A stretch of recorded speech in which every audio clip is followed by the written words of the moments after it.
How to change WhatsApp new status style back to the vertical old style. In this tutorial, I'm going to show you how you can change your status layout back to the old one. So if you have updated your WhatsApp on the recent update, you open the app and your status will look something like this, something like Instagram stories and Facebook and Messenger stories.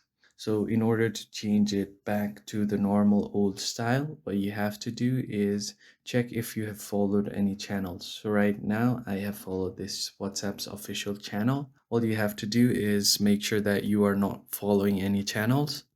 And if you just unfollow this, and if I go back, now my status has been changed back to the normal settings. But if you have not followed any channels but still showing the WhatsApp, still showing the new status, then I'm going to tell you what you can do. So all you have to do is just check you have followed any channels, then just simply unfollow them. And again, go ahead and follow one other channel. And then it should, once you do that, just go ahead and unfollow it once again, and it will revert it back to the normal status. And that's how you can convert or change the new WhatsApp status style back to the old one. Found the video helpful, hit the like button and subscribe to the channel. I'll see you on the next one.